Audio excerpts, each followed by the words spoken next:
of an organization called Black Girls Code, which was founded in April 2011 here in the San Francisco Bay Area. We're a grassroots nonprofit organization with a focus on attracting girls from 7 to 14 from underrepresented communities to the fields of computer programming and digital technology. And our goal and our mission is really to shift the focus and change the equation from girls being users and consumers of technology and becoming builders. So what I'd like to speak to you today about is collapsing the digital divide. How do we teach underrepresented girls to become builders and creators? The individual you see on this side, the student here, is actually one of our first and youngest coders. She was actually 7 when she entered the program and started to learn how to do programming in Ruby.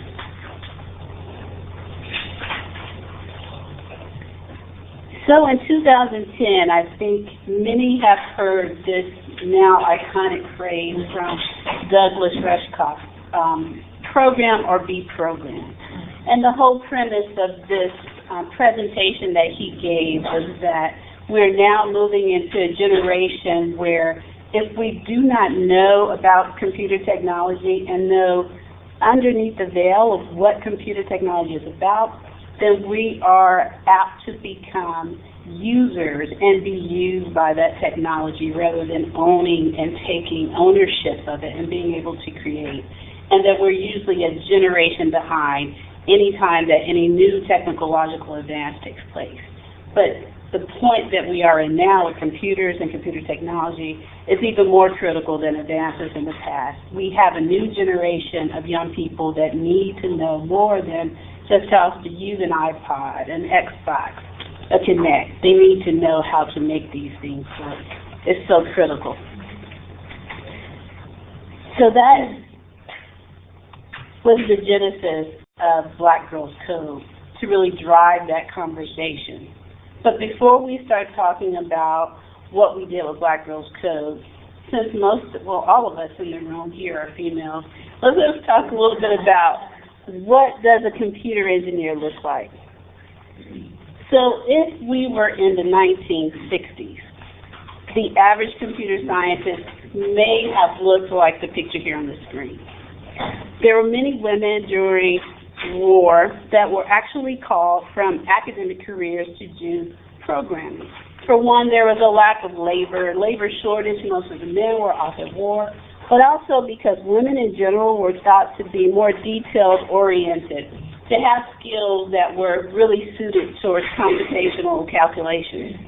So in this era, women represented about 50% of the bachelor degrees awarded in CS.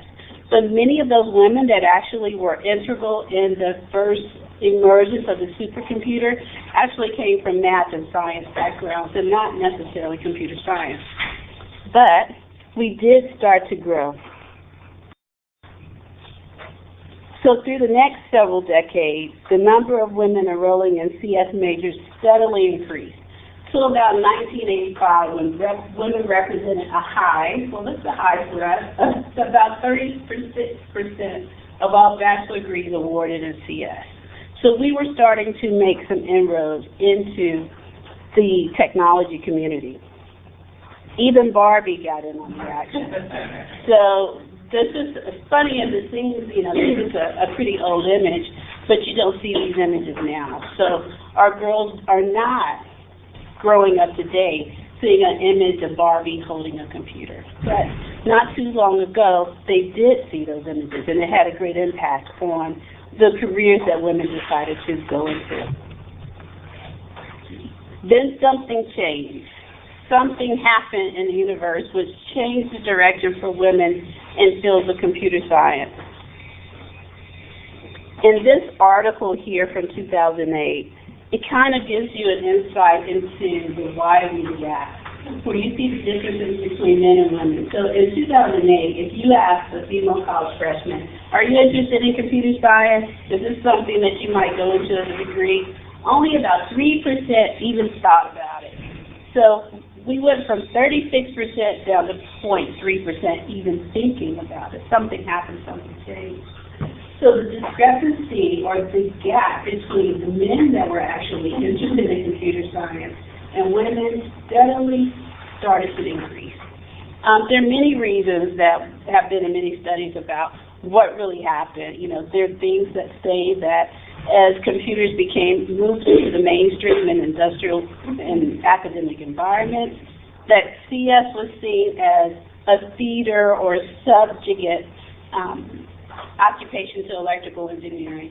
I can relate to that because I'm in 80s. I won't tell you my age exactly, but I graduated in the 80s as a double E, electrical engineer. And at that time, which should have been a boom, right at the end of the 80s. So it should have been a boom for women in CS, but it was not. So as a double E, I did not even look at CS majors as real engineers. And I went into an even more male-dominated field going into double E, so figure that. But because of those reasons, and also one key thing during this time period is that a new paradigm started to emerge in computer science and enter the phase of the male stereotypical computer geek. So not only were things changing in industry, which really pushed women out of the CS field, there's also societal issues that really drove this image that women did not see themselves reflected in. So soon after this is the boom of Web 1.0. You have Steve, you have Mark, you have Bill. Everyone is getting on the wave of CS at this phase, but women, which really created a huge problem in the industry.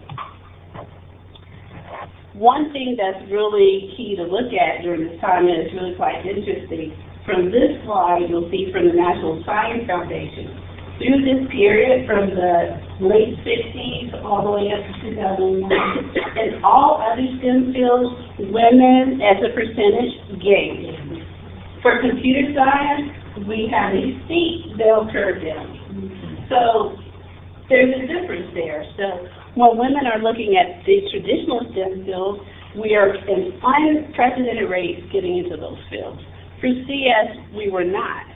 So there's a big discrepancy in terms of how are we looking at CS as a field for women and what was driving that impetus to drive that number down. Black Girls Code was really created from my vision to address this issue. Something happened in my career at the end of 2010 when, after decades of being in various industries as a double E, as a project manager, and moving back into the IT field, I had the strong urge and desire to actually jump out, go out on my own, and get on the wave, the new startup wave that was taking place in San Francisco and the Bay Area. So I started to attend networking events. So I started to attend, as everyone does, when you get that idea, you start to attend meetups, you start to attend networking functions. I started to go to something every night of the week. And I noticed a really odd occurrence that most of the time in those rooms, in those meetups, I was often one of maybe 3 to 5 women, and I was almost always the only person of color. So in my mind, coming from corporate America, it just did not seem to be correct to me. Something seemed off, because while the numbers for minorities and women are low in corporate America, they're not that low. So there are people that I can look at as my peers in the corporate arena that I could not. So I realized that something was definitely wrong. The women and even minorities were really missing out on this tremendous wave of just exploration and growth and entrepreneurship. And I really thought that I would take a divergence and put my goal on hold and really drive into making this problem go away, to change the equation. And such was born Black Girls Code. These are the new faces of computing. I certainly hope so. So these are a few of our students from a pilot program that we launched. We started in April 2011, but we actually launched our first class, our first cohort in the end of September 2011. And we went through a 6-week session. So cute. And you started at a young age, Week 7 to 14. Yeah, absolutely. So we really wanted to target middle school girls originally. That is our focus, because that's the age, and I understood that as being an engineer myself, when girls tend to opt out of math and science. It happens right there at that critical age. And, you know, there are many things that are going on. I have a daughter that's in that age, so I see it every day, and I lived it. But right at that age, being a geek or a nerd, so to speak, is not cool anymore. Also, there's a different dynamic that happens with girls in the classroom and boys, which really tends to make girls shut down and not want to continue in the math and science field. When you look at the statistics, if you track girls side by boys, you'll get equal percentage of academic achievement all the way up to the 5th grade, and that's when the gap starts. So we really wanted to focus on addressing that middle school age, grade 5 to 8, where that change starts to happen. But it just so occurred that we had girls as young as 6, and we took them. I'm going to tell you. So one of the things that we did when we were putting together our program is we looked at all different types of technologies to try to decide what would be the best one to use with the girls. We wanted to stay with open source technology, so we looked at things like Scratch. We looked at Python. It's not shown here. We actually took the girls to a kids Ruby training, and we also explored Alice. We landed on using Scratch in our pilot program because the girls within that program had no programming experience. About 1% of them had programming experience, who happened to be my daughter. But no one else had any programming experience whatsoever. So Scratch was a good tool and technology that eased them into that field and eased them into coding in a non-threatening way. And they really far exceeded our expectation of what we thought they would do. Could you touch on what the other two are about? Sure. Let me go back. Let me see how I'll do this. So Scratch and Alice are actually both run out in MIT education. They are very similar. They are graphic, object-oriented programming languages, and they actually do the programming by moving blocks. So they move blocks around and the code is embedded in them. So as opposed to doing text commands, as they would do in Kids Ruby, they move the commands in the blocks and they connect together. I should have brought an example of one. But it's really, it was a way to teach them the computing concepts in a way that was more amenable. So when we took the kids to Kids Ruby, our middle school girls picked up on it immediately and were able to take off and run with it. Our younger girls, the 6 and 7-year-olds, not so much. Only because, you know, when you're doing a traditional programming language, you have to understand syntax and the mathematical concepts behind it. So they just weren't there yet quite developmentally. But once we let them through that, they were able to do it as well.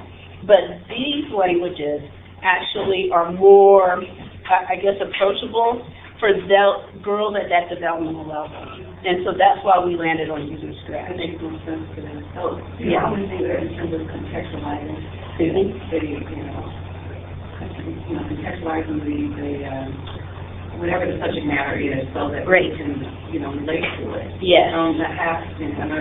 Traditionally, in our traditional classrooms, they're learning from a book, and no one's really, in real life application. Absolutely. And one of the things contextualize is so they want to understand it.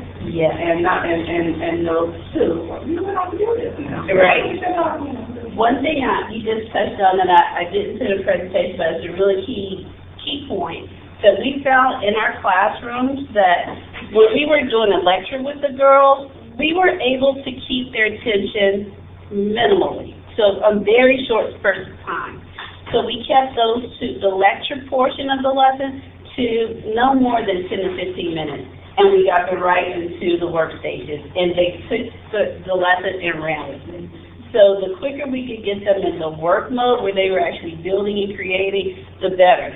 And you know, you hit the nail on the head. We really had the lessons built around topics that they understood. So whether it was music, whether it was art, we even had one where they did a story about us, and they could put whatever they wanted in the story. So they put fashion, tennis shoes, sneakers, movies, and made an interactive movie, so to speak, using the Scratch tool.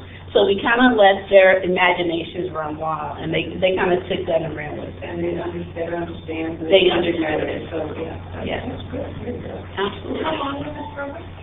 It was a 6-week program. We ran it on Saturdays, and the classes were 2.5 hours each. So 6 Saturdays. Yeah, and that was actually, we included a 30-minute break in it, so it's really 2 hours. 2 hours of instruction, although we made them work through that break. They didn't realize that. So we were like, this is real world, you'll probably take a working lunch, and use that time to lecture. The real world is going to say, you need to learn it. So we used that. We used it for the lecture and also to kind of reinforce concepts, but it was about 2 hours. And you mentioned cohorts driven based. And how many students was in your first cohort? So in the first, let me see if I have it on here. No, it's okay. So this one was just, it kind of talks about this, and I'll go into a little bit more detail, but just to give, for those not from the state of California, just to give you an overview of what we were looking at. So this program we ran in the Baby Hunters Point community here in San Francisco. It's a predominantly African American and Latino community, and it has been so historically. But in the state of California overall, when you look at Black and Latino students, we make up about 60% of California's 6.2 million student population. 37% of Black students in California drop out by the time they get to high school. That number actually tracks a little bit higher when you look at Black males. But females are close there, so it averages out to about 37%, compared to 22% overall, which is still horrendous. I'm sorry, I can't read the words in purple. I think I'm merely watching that. Okay. Okay. I'm going to be a optometrist. No. It's a text as well.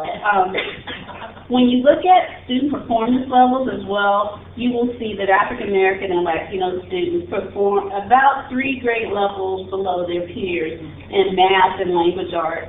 Math is very important in computer science, so that's a key and critical statistic. For our program, we found that we had about 12 girls. So our target was to do a pilot with about 6 to 8 girls. We actually ended up averaging about 12 to 15 girls. And out of that cohort, we found that only about 2 of those girls even understood what the meaning of computer programming was. So in the very first lesson, we asked them, do you know what computer programming was? They had no idea. Only about 2 of them even had any insight into computer programming. Only 1 student within this class had any experience doing computer programming. And I said before, that 1 student was my daughter. She probably wouldn't like me though. So, only 1. That's money. In the second bullet, you have the African American Latino students perform at least 3 grade levels. 3 grade levels below math and language arts. When you look at the 4th and 8th grade. 4th and 8th grade. 3 grade levels below. 3 grade levels. And you on average. Now the thing about it is that your daughter, you said, how old is she?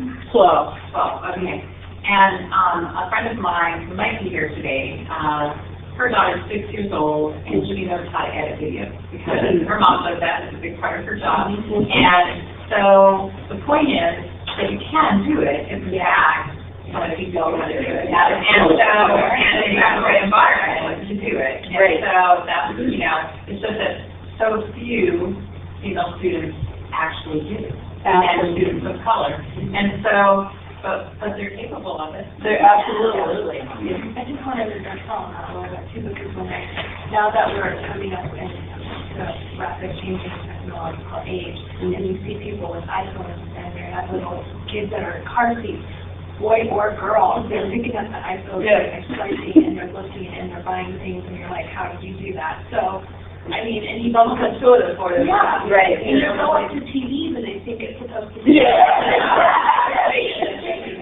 that's something on the next of the table with a little baby, she doesn't know how to use the phone. And she Well, did.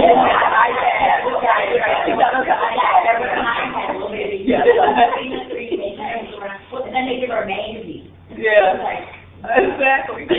nothing moved, yeah.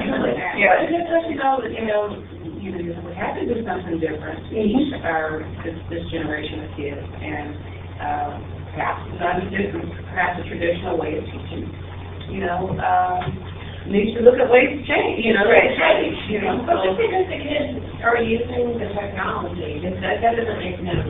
That would say it's No, Tools at all, doesn't it? I mean, it's not just saying, you know how to use an iPhone. absolutely not, because this is the last bullet here, that all of our students either had mobile devices or were familiar or had used computers for gaming or other social activities. Every single kid, down to the 6-year-old.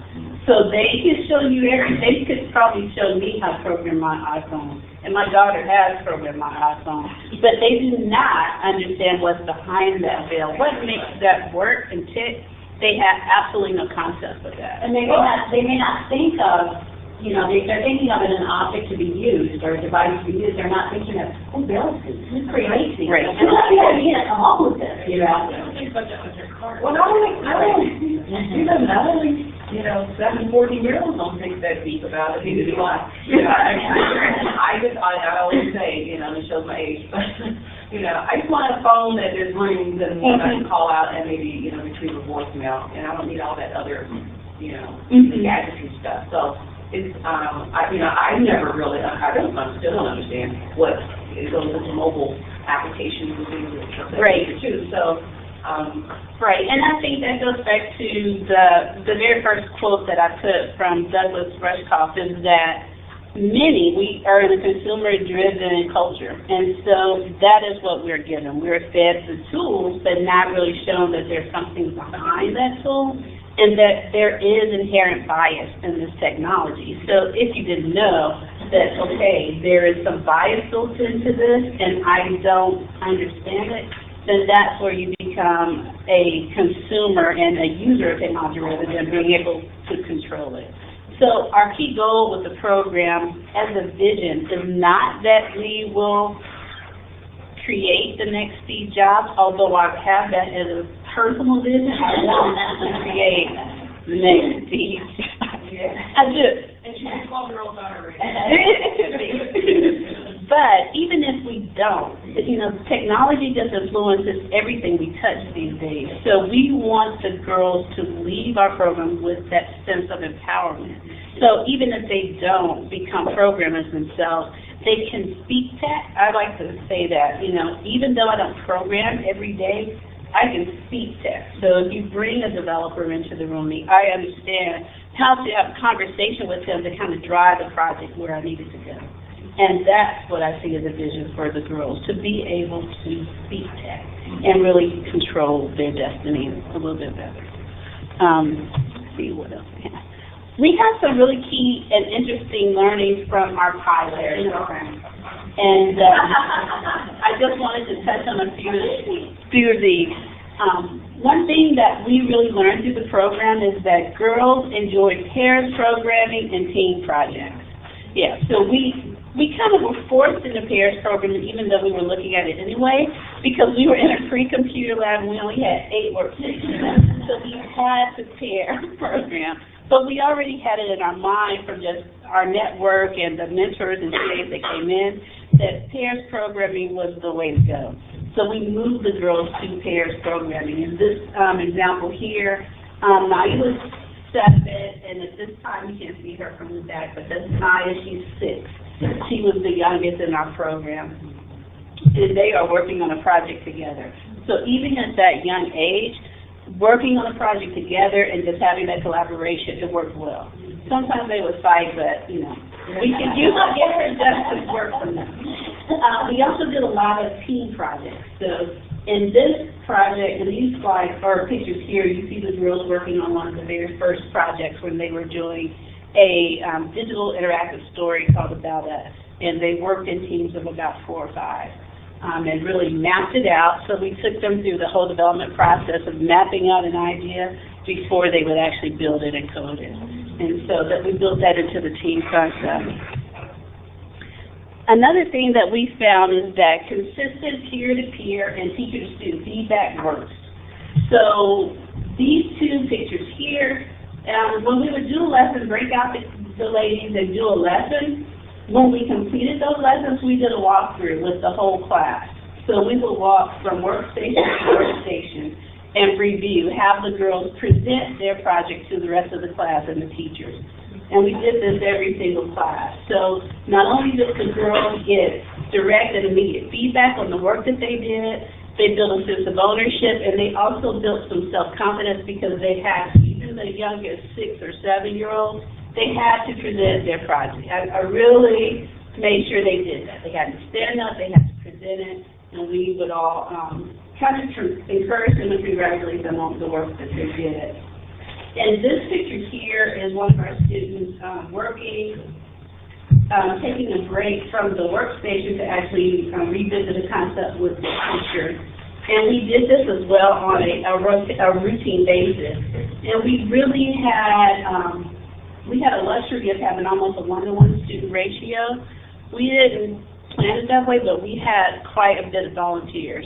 And that worked so well because each student had a personal mentor that could help them through those lessons. And it worked really well in terms of being able to have them produce really quality work. Same thing in the network. That was a good thing about going to those meetups before because I had a social network.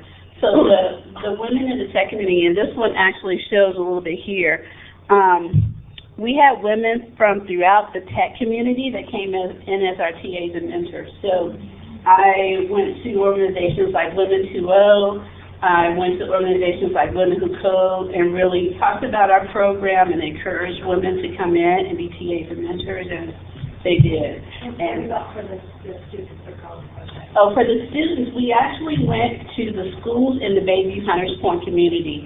We worked in partnership with a community organization called 100% College Prep Institute, which has been in Bayview Hunters Point for several years and had contact within the communities and within the schools. So we went directly to those community organizations and schools to recruit our girls. So here, one thing here to note on the slide, we did not have all female mentors, but we had the majority female mentors. So we accept mentors and TAs of any gender, as long as they know technology, we will take them in the program.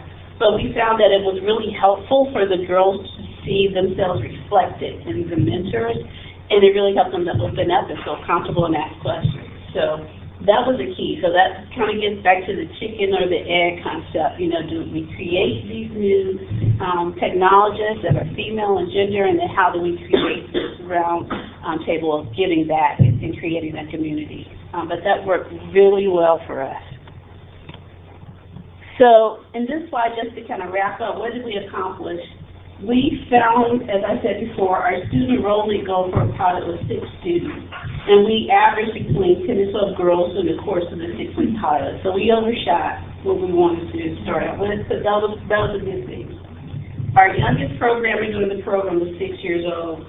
Our attendance rate during the program was about 95%. So all the students came to almost every single class, maybe 1 or 2 missed one class because of the conflict. When we did a survey at the end, all of our students planned to re-enroll in future Black Girls Code classes in 2012. So that was a great success to have that retention ratio come back. Is there a fee for the students? There is not a fee for our classes. The classes are given at a free of charge to the students. We are actually not funded yet. So we work as a fiscal sponsor with 100% College Prep Institute, and we are now looking to find sponsors and support the community. But it was completely a bootstrapped effort when we started. Okay. I don't know if you have done this, but if not, I want to do it in your future. There are in our testing yet, in which you rate self-confidence. And I bet that their self-confidence was higher. Oh, yeah. That's a great As idea. a pre and post, Yes, that's yes, a yes. way for you to show the effectiveness of your program. Okay, so this is your first, this is your pilot. And so there, you have additional classes, such as Black Girl Code classes. We are planning them. So we're planning to launch our first program in February, which will be a STEM challenge competition for the middle school girls. And then around about the end of March, beginning of April, we'll do the large class again with the 7 to 14-year-olds. So we're hoping to do at least 5 to 6 modules this year here in San Francisco, and at least 2 in East Bay, which for people that are not from Bay Area, that's in like Oakland, Berkeley area. Yeah. It's really great information. Love the design of your program and thinking a lot about it. We do work in the East Bay, we might want to connect after this, but around high skill, high wage careers in various sectors, and the parents always seem to be a factor. So I wonder if you can talk about your experience with parents. So this was a learning experience for us. So we tried to, as the program went on, we saw that we needed to engage the parents more in what was going on in the program. So one of the things that it doesn't show on here, but we actually did some trips to technology companies. So we went to Facebook, was one of the very first trips we took the girls on. We also had a career panel day where we had a lead scientist from IBM come in, as well as a female game designer come in and speak to the girls. For those sessions, we had the parents come as well. So I guess what we learned through the program is that the more information that we could give the parents in understanding what we were teaching their daughters, the more they would be engaged with getting them to those classes or encouraging them to keep coming. So that's something that we kind of learned as a lessons learned through the program, that we want to do more. So at the end, we had the students do a project, and we had the parents come back for that as well, so they could see that final project presentation. But as we were going forward for 2012, we wanted to look at even more ways to engage the parents and what the girls are doing on a weekly basis. But you're absolutely right, especially from girls in underrepresented communities. I think one of the things I struggle with is that we are so used to being in technology of using other forms of communication. Now, I couldn't always, I send an email, and I'm used to sending emails. I couldn't always depend on email communication getting to parents from these type of communities. So some don't have access to computers. It's just not the same. So the whole approach to getting parents and students engaged has to be tweaked, because those parents don't have access in many cases to some of the tools we take for granted. Were the parents at all interested in seeing what the girls, the game pieces that the girls made? They did. One of the things we would do at the end of class when we did the walkthrough, many times the parents would come early so they could do that walkthrough as well. So that was really one good way of engaging the parents and what the girls were building. One of the things that we want to do this year as well is to get the girls set up so they can take some of the information home. We didn't have mobile equipment, so we didn't have laptops. We only had those workstations. And because we were bootstrapped again, we didn't even have a lot of access to removable storage devices. So one of the things that we want to do this year is actually have some of those tools so the girls can take the lessons or the programs home and to continue to work on them and actually kind of reinforce what we're teaching in the class.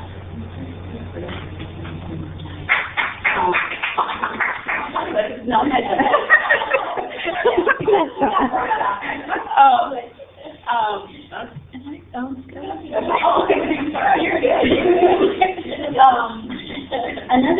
Another key thing that we actually had an outpouring of support from throughout the community in many places. So one of the things was in the future for Black Girls Code, as I said, is increasing the class penetration in the Bay Area.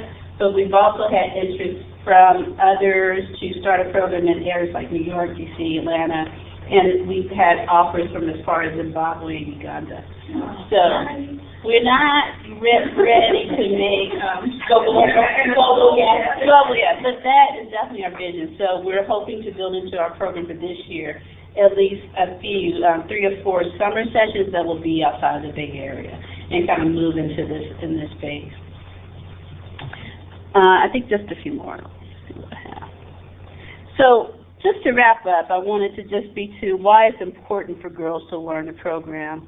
I won't go all over these slides, but I think we all have seen the statistics that the demographics are changing. So the non-minority, in fact, like the minority groups, the ratios are changing. So by 2050, the ratios will be different for the demographics of workforce-ready individuals in the U.S. And also the aging U.S. population is also going to change the workforce statistics. So it's imperative that we really expand the penetration of technology to these areas and to these groups so that we can train those workforce of tomorrow, who these girls will be, girls and boys.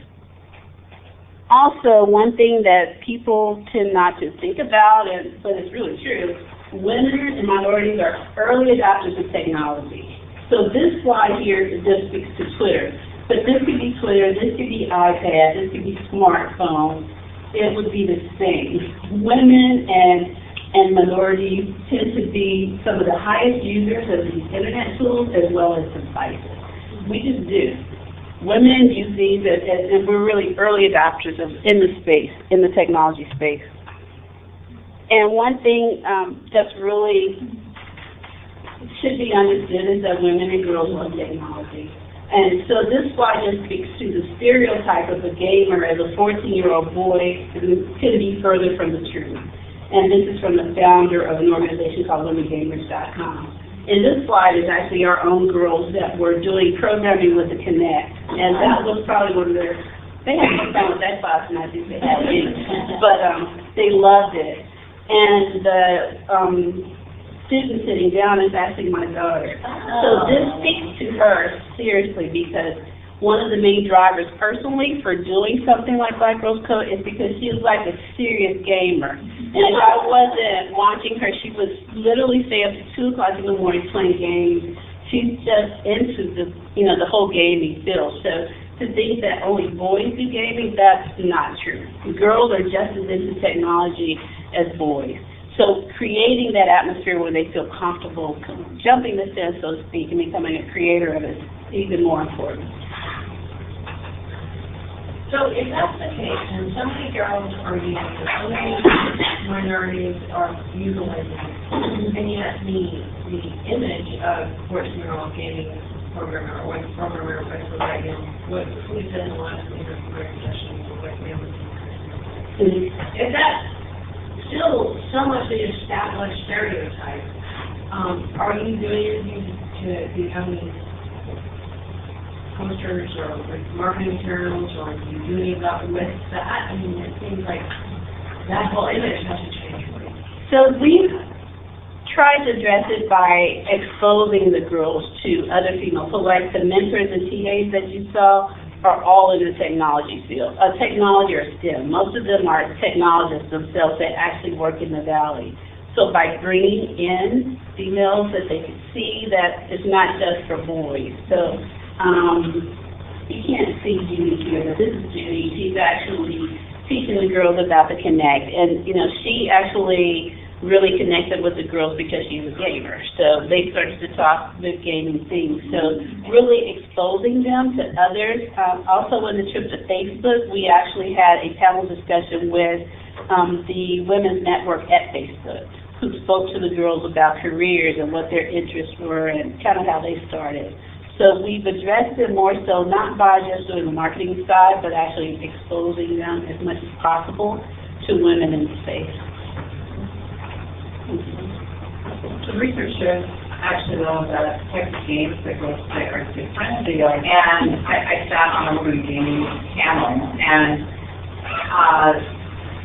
they play less of the role-playing games, but that's because the role-playing games are extremely masculine and very violent. And so, like World of Warcraft is the one that is most well known. Mm-hmm. And so it's a chicken and egg problem because all of the market analysis, which is quite a lot, says that the game the whole gaming field is missing a lot of money, because women play, and girls play casual games, but they might play the other games, if considered more serious games, if they had games that had more family appeal. Yeah, so I was going to put a picture of Lisa, who's a game designer, and that's one of the things she brought up in the presentation, is that she's one of the very few women that actually do game design. And so if there were more women that went into gaming, even knew of the different options that you could do with it, it could actually change that statistic quite a bit. I think it's amazing. I teach at a school where e-gaming is the top subject, making us one of the few schools in New England that has more males than females in it. You have the trend in colleges now is that it's 60% female. Right. But because of all these masculine dresses. But it's amazing how lame and clueless the young men are. They think the women, they just paint their characters pink and they think they're Right, yeah. Right. And my job is to teach them the liberal arts part so that they're not just guns going off. And my favorite one, some friends earlier, was one of my students says, I don't know why you're teaching us all this history. All my games are going to be set in the future. I do it with speech. I couldn't relate it. You don't want to learn history. But we do encourage them, and we have some lovely and, I say lovely because the stereotype of the males is not lovely. Generally, men tend to follow some of those geeky stereotypes we saw. But it's really a pleasure to have a well-groomed, articulate woman in their midst, just because they have to sit up with the street. They don't have time, don't need that. Straighten their hats with it. It does help the focus to have them. It's crazy to just be a male-dominated. Yeah. The learning environment is always enhanced by multiple perspectives, age, diverse cultures and gender. It just really sets up the group together. If their cohort and the teaching environment is designed to really lift everybody together. So this is called the Black Girls Code. Do you address the cultural differences, or have you looked at cultural differences in learning, or things like that? We have not. So we didn't build the program to really address any cultural differences other than being able to address those underrepresented communities. So by locating in Bayview, Hunters Point, or by coming to East Bay and locating a program in Oakland, really looking to serve those communities as opposed to exploiting any cultural differences that there may be. If you had other students, I mean, I saw much one of the pictures, look at one of this was not black. Well, it's not just for African Americans. So our key demographics are African American students, Latino students, and Native American students. But we're open to any student that wants to participate, because as I said in Bayview, Hunters Point, there could be others that don't fit that demographic but are also in that community and an underrepresented community. So There are disparities in, again. Right. In the underrepresented population. Exactly. So we do a lot of partner events as well. So one of the first events we'll do this year is an event called Hack the Future, which will be like a hackathon for kids, 7 to 14. And this will be the first test that we've taken them to a big hackathon, so we'll see how they go. But it will be interesting to see how they participate in that diverse environment. And I think... How do you track them? Will you track them as well, the students that go through the program? We are starting to track them. So we just finished this one, so now we're putting in the foundation so that we can track our students' progress and also continue to mentor them even when they leave the program. So that's one of the things that we wanted to create a little bit different than our program. We didn't want a one-stop shop where there is one class and then we don't see the student again. We're building a progressive lesson plan so that we can get repeat students and we can really groom them and develop their skills till they're at an advanced level coming from a totally novice level. So that's our plan and vision, is to continue to have some of the same students rotating through and to help their growth and development. And that's it. I'll just end on this quote: when you teach a woman, you teach a nation. We think that we are really building the future. We want to groom the next tech leaders and builders and creators and hopefully the next Steve Jobs.